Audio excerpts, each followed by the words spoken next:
कल जो है यूपी का एक डिप्टी सीएम है, यानी कि नाइब वजीर आला, उसको बोलते हैं नाइब सीएम बोलते हैं, मौर्य नाम है, ठीक है।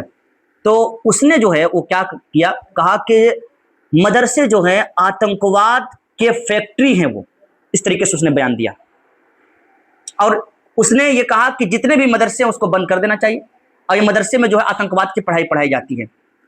हालांकि उनको कौन बताएगा कि इस जंग आज़ादी में जो है सबसे ज़्यादा अगर कोई किरदार निभाया है तो मदरसे वाले थे। अल्लामा फजल हक खैराबादी कौन है जिसने जिहाद का फतवा दिया था?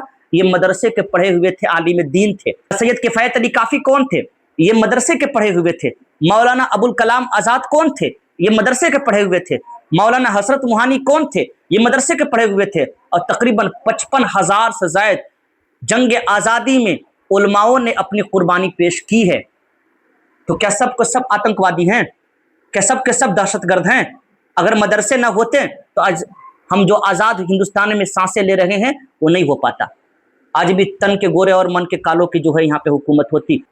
हर दरख्त पे उलमाओं की जो है लाशें लटकी हुई थी, गर्दनें लटकी हुई थी, लेकिन उनको कौन बताएगा? वो तो इस तरीके से वो अंधे हो चुके हैं कि सबसे पहले इस्लामी जो है लिबादा है उसको हटाया जाए, और इसको हटाने के लिए मदरसों को हटाया जा रहा है।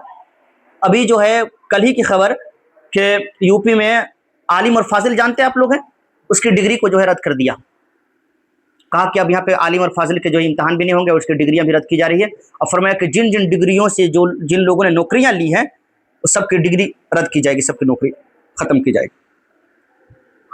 तकरीबन जितने भी बड़े मदारिस हैं यूपी में, सब आलिम और फाजिल की डिग्रियों से लोग जो हैं तनख्वाहें पा रहे हैं और इस सरकारी नौकरी पा रहे हैं।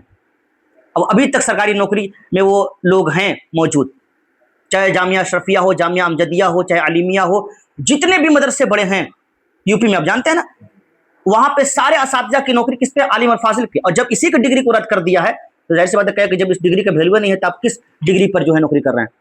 नौकरी भी खत्म की जाएगी, और जब नौकरी खत्म की जाएगी तो असातिज़ा इधर उधर होंगे, तो जाहिर सी बात है कि मदरसे बंद हो जाएंगे, और जब मदरसे बंद होंगे तो उनका मकसद कामयाब हो गया। तो इस तरीके से साजिशें की जा रही हैं। तो मेरे कहने का मतलब यह है कि इस दौर में अल्लाह के रसूल सल्लल्लाहु अलैहि वसल्लम ने इरशाद फरमाया कि कुर्ब क़यामत इल्म उठ जाएगा, आलिम दीन नहीं रहेंगे। लेकिन आप लोग को इसमें नाला नहीं होना है, परेशान नहीं होना है। रिज़्क़ का मालिक अल्लाह ताला है। आलिम दीन को जो है अल्लाह ताला ने बड़ा बुलंद मर्तबा दिया है जी, बहुत बुलंद मर्तबा है, टेंशन नहीं लेना है इस दौर में भी। और जब तक आलिम दीन इस दुनिया में रहेंगे ना, तब तक ये दुनिया कायम है। और जैसे ही आलिम दीन इस दुनिया से सब के सब उठ जाएंगे ना, ये दुनिया फना हो जाएगी, क्योंकि अल्लाह का वादा है। जब नेक लोग नहीं रहेंगे तो जाहिर सी बात है क्या होगा जी? आज आलिम दीन को इतना टारगेट किया जाता है। अच्छा, दूसरे से तो कम बड़ी बात है, दूसरे गैर लोग तो तनकीद करते ही हैं, आलिम को मुल्ला कहते हैं, ये कहते हैं, लेकिन अपने लोग भी ज़्यादा परेशान करते हैं। कहीं अगर कोई इमाम है उसको ज़्यादा टॉर्चर करते हैं। जानते हैं कि किस तरीके से इमाम साहब को निकाला जाए, किस तरीके से उनको निकाला जाए। यानी कि इमाम के पीछे लोग पड़े रहते हैं। इसी चक्कर में जो है बेशुमार अइम्मा, बेशुमार मुदर्रिसीन जो हैं इस लाइन को चेंज कर दिए हैं। किस लिए पता है? कौन 8 और 10 हज़ार में इतनी खरी खोटी बातें सुनेगा? अभी मेरे पास कल कोई मैसेज किया था, गढ़वा के मौलाना थे, समझ रहे हैं, वो 40वां में फातिहा नहीं किए,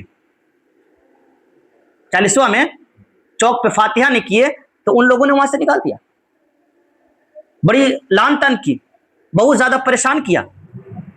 अब बताइए कि जहालत इतनी बढ़ चुकी है कि एक आलिम कैसे बनता है, उनसे पूछिए, एक दिन मदरसा में आकर कर रहे हैं वो, कि कैसे लोग आलिम बनते हैं, कैसे खाना खा करके बनते हैं, कितनी मुशक्कतें करते हैं, रात रात भर जगते हैं, तब एक आलिम दीन बनता है। और आपके दरमियान अगर आसानी के साथ आपके मुसल्ले पर अगर आलिम दीन खड़ा है तो लोग उसके वैल्यूएशन को खो बैठे हैं। लोग समझते हैं कि नहीं नहीं, ये आसानी के साथ मिल जाते हैं, अभी आसानी के साथ मिल रहे हैं, आने वाले 10 सालों में आसानी के साथ नहीं मिलेंगे आलिम दीन। याद रखिएगा, इस जुमले को लिख लीजिएगा, क्योंकि कोई पढ़ाने वाला नहीं है तो क्या होगा जी? आलिम दीन को लोग समझ ही नहीं रहे कि आलिम दीन है क्या, आलिम दीन किस नेमत का नाम है, वो नहीं जानते हैं।